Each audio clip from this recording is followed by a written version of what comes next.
Okay, so it is time for my midweek vlog, and it's kind of a little bit interesting given that my midweek vlog for week 1 in April is starting on the 1st of April, but my midweek vlogs are always done on Wednesday, and my end of week vlogs are always done on Sunday. So that's fine, that is what it is, and I have been doing reading since Monday, so let's see what I've been reading so far this week. I'm really excited to talk to you guys about this because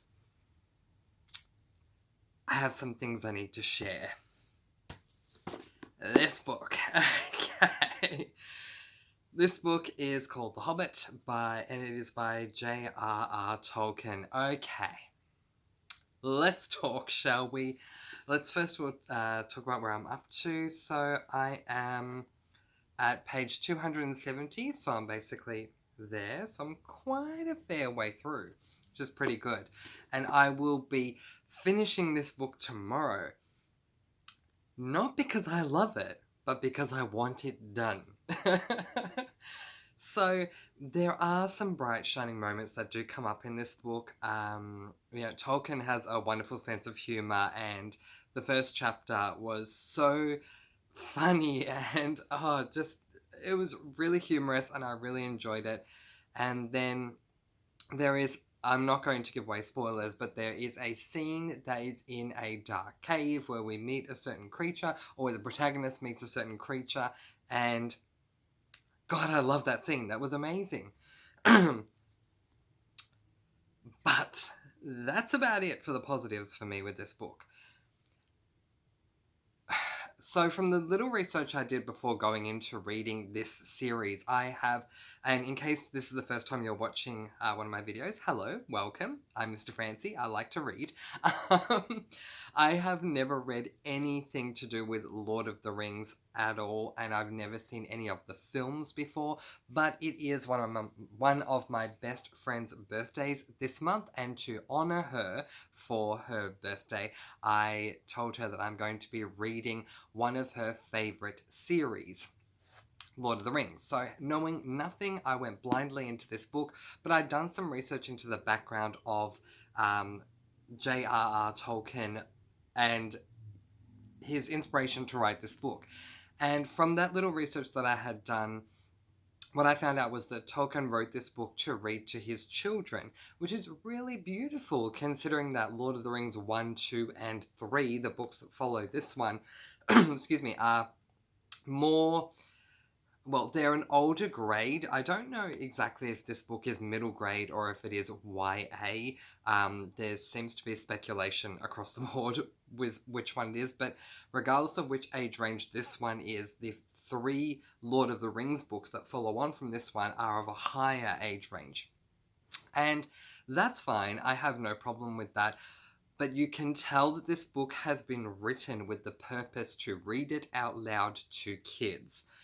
I can vividly see, the more I read this, I can more vividly see Tolkien sitting there, on the kids' beds, reading them this story, reading them a chapter every night, or, well, sometimes the chapters are really long, so, a certain amount every night, and I can see how that would work for little kids to have this story read to them. But for someone like me, who is an adult, who is reading this book to myself, it's just not working on the whole for me. In fact, one of the things I like least about J.R.R. Tolkien's writing style for this book, we'll see how it go with Lord of the Rings 1, 2, and 3, but for this book, is that he will stop at certain points in the plot to say little comments here and there, which really annoy me. So I'm not going to give you a direct example from the book. I'll just pluck something out of thin air. Let's just say that you have a story about a character who has gone to the grocery store and they've been told to buy vegetables to make a salad, basically, vegetables to make, that makes sense. Vegetables to make a salad, and the character goes into the supermarket, but instead they want to buy chocolate, right? Tolkien would write it as, main character, insert their name here, went into the store and eyed the vegetables not curiously, but eyed the vegetables rather offensively, muttering to himself how much he wanted chocolate. Then he will say, now, of course, you and I both know that he would have preferred chocolate, and you and I both know what his mother would have said about this, but but the main character did not know what his mother would say about this, so he went into the chocolate aisle. Like, it takes you out of the book. There's also another moment where, let's just say you have a protagonist who meets a person and um, they start having a conversation and they become instant friends because they have a lot in common. The sidebar of it within the plot will then say something along the lines of, now, what Timothy didn't know was that Maya is actually a really bad person, but as this does not relate to what's going on at the moment and is not going to come up until towards the end of this book, we will let that go for now and we'll keep going on with the story. Yeah, literally, there are spoilers laced throughout this book because the author, J.R.R. Tolkien, feels the need to comment on everything. And it's just, it annoys me. Next thing that annoys me, there's a ton of singing in this book. Now, I have no objection to singing. It's just now is not the right time for me to be reading a book with a bunch of singing because it doesn't matter what I read, it doesn't matter what I'm watching, it just doesn't matter. All I'm hearing all the time now is sing, sing, sing, sing, sing, sing, sing, sing, sing, sing, sing, sing, sing. And I'm getting over it. And there are so many songs in this book, and the songs are written in a sing-song rhyme style way that it takes me a while to go from reading the sing-song rhyming poem back into the normal story without trying to get back to the narrative in a normal writing style where my mind's expecting every second line to rhyme, and just, I don't know, the singing gets really annoying. Like, I love musicals, I do, but I did not go into this book thinking it was a musical, and I tell you, every 5 minutes someone has to sing a song. It's just annoying me. Most of the plot, from what I've read so far, it's also not really interesting me that much. The premise of the book, which I'm just gathering from what I've read so far, is fine, but I just don't think the execution is handled that well.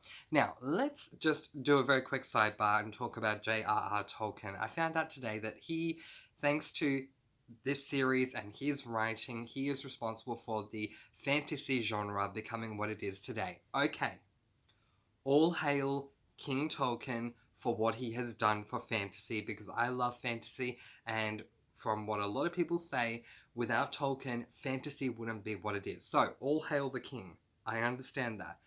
But I'm not here to talk about him as a person or what he has achieved in fantasy. I am here to talk about his book. And I just don't like this book.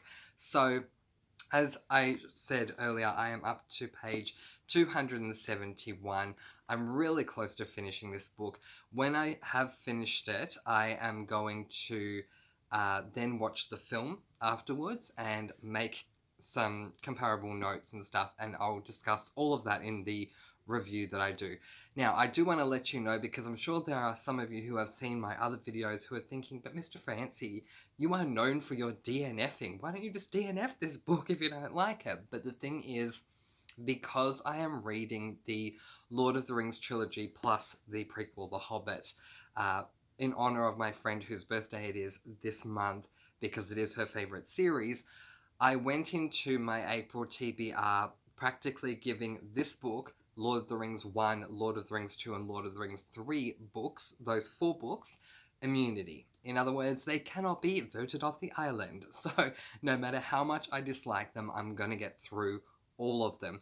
But I'm at the stage now with this book where I just want to finish it as quickly as I can because of how much I don't like this book. So Nothing against J.R. Tolkien. If he is single-handedly responsible for making fantasy what it is today, thank you, J.R.R. Tolkien. I do really appreciate that. I just really don't appreciate this book. I just don't. There are a couple of laughs in here, but otherwise I am finding myself way too distracted, and I'm just not finding the plot entertaining at all. So many thoughts. Wait till we do my review and I get to the spoiler section of this book, because I just will have so much to say over there. But I'm also reading another book alongside this one. And I know that this book is very much loved, but I've always said I'll be honest with you guys when it comes to my reviews of books and my thoughts in all of my videos. So I don't mind that I stand alone in saying I don't like this book. I know a lot of people love it more. Most often on Goodreads, this book receives a 5-star rating, and I'm thinking of a 1 or a 2 at this stage. But I'm more than happy to stand alone in that, because that's just my honest opinion. But the book I'm reading alongside that one is this book, The Selection. This book called The Selection, which is book number 1 in the Selection series by Kiera Cass. Now, I do believe I said in my April TBR that her name is Sierra Cass. It's not. It's Kiera Cass. And so I do apologize, Kiera, for saying your name wrong in my April TBR. There's the correction. Let's keep going. Now, with this book, I have 2 bookmarks in here, so we'll just ignore that. I'm on page 148, so I am there. I am a lot less further along in this book because I wanted to prioritize with this one and get it done as quickly as possible. So I'm reading less. Determinedly reading less of this one so I can finish that one off. Unlike The Hobbit. Oh, sorry, there you go. There's that book. And what a beautiful cover, by the way. Oh, and that dress she's wearing. Oh my gosh. It's just beautiful. Anyway, unlike The Hobbit, in fact, in stark contrast, it couldn't be any more opposite. I love this book. This is an incredibly polarizing book in that some people love this book, some people hate this book, and some people who love this book upon first read, upon reread, don't like this book anymore, and I understand all that. But this is my first read of this book, the first book in this series, and I am absolutely loving this book. I feel like it was a slow start for maybe the first, and really it wasn't that long at all, maybe the first 2-3 pages it was a bit of a slow start, but once the ball got rolling at around page 4, from there I have loved every single moment of this book. So basic premise, without giving away too much at all, is that this is a dystopian book, and so obviously there is a little bit of world building, at least a little bit, of world building surrounded with this book because of the fact that it's a dystopian, and there is a class / caste, as in CASTE, system in this book that I love so much. And they are numbered, with 1 being the highest that you can possibly go, all the way through to 8, which is the lowest class. And there's all these rules and things that go along with, you are this number, so therefore you are limited to do this and this, and you can only marry this and this, but your profession can only be this and this, and I find that so fascinating. Within this book, we meet this protagonist who's on the cover. Her name is America Singer. And America's mother informs her that the prince is looking for a wife. And so basically, the prince's father sends out an invitation to any eligible daughter who is of a certain age to sign up to be placed into a lottery. America does sign up for this, and all the names are placed into a drawer where only 35 girls' names are going to be drawn, and then they are taken to the castle to kind of do a royalty The Bachelor kind of situation. Oh my god, it is so good. It is so good. And the protagonist is not at all what I would have expected from this kind of a story. Honestly, some of the side characters I or some of the other contestants and the way that they are is what I expected from the main character. So I was really surprised with how Kiara Cass is writing this main character and writing her perspective on how she feels she's going through this whole selection process. And so the Bachelor game is referred to as the selection, and that's why we've got this title. Oh my god, it is just so amazing. I love this book, and you want to know one of the worst things? There are times when I'm reading this book that I think, oh my god, I just want to pick up this one and let this one go and just pick up this one. This one has so much staying power. I just keep thinking about it. I keep thinking about the class slash I'm not going to say sash anymore. Class/cast system, as well as the selection process, where with this book I really don't think about anything at all. So once I'm finished with that book and I've seen the film, it's probably going to be done and dusted for me. But I love this, and even though I haven't finished this book, I think I said the page already, but it's page 148 that I'm up to. Even though I haven't finished, I'm already considering purchasing the second book in this series because I think it's going to take too long for my library to reopen, which is understandable given what we're going through with the corona, with COVID-19. But yeah, don't even know if I'm even halfway. I don't think I am. No, I'm not even halfway, and yet I want book 2, and I want it now. That's how much I'm loving this book. It's just so amazing. So I'm really glad I have this book to counteract this book. So, I spoke during my April TBR about letting you guys know a little bit more of a proper schedule as I go week to week throughout my vlogs. And so this is basically how the rest of my week is going to work if you do want to buddy read with me. I am going to finish The Hobbit tomorrow, so in the next 24 hours this book will be done, thank God, and then I'll watch the film. Maybe it'll be a good ending. If it is, maybe it'll be worth it. We'll see. I know that one of my favourite booktubers did say that she found it really tough to get through, but the ending was worth it, so we'll see. We'll see how we go. Then I'm going to, so that will be tomorrow, which is Thursday. On Friday, I will continue on with this book and finish this book on Friday. And I'll also be reading this book alongside it. This is The Girl on the Train by Paula Hawkins. It is an adult thriller suspense mystery that a lot of people who know me and know the kind of things that I enjoy and the kind of things I don't enjoy really want to know. They seem really invested to see how I feel about this book and if I survive reading this book and if it affects me in certain ways. So that makes me even more excited to read this book. So this book will be picked up on on Thursday. I'll be reading these two side by side on Thursday, finishing this one. And then on Saturday, I will read these two side by side. Now, I'm really annoyed. Well, annoyed is the right word, but I really don't want to be saying that word. But I'm annoyed about the fact that I'm still holding up this book. I was meant to receive a delivery, oh God, I think it would have been about 3-4 days ago now, and there were complications with the delivery that, yeah, I'm just not happy with.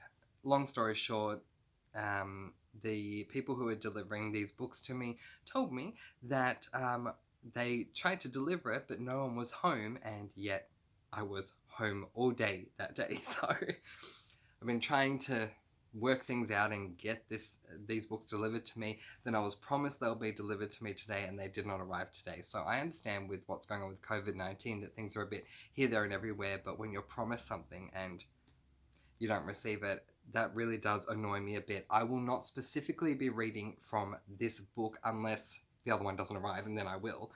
But I am going to read this story, which is the third book in the Mistborn series, The Hero of Ages.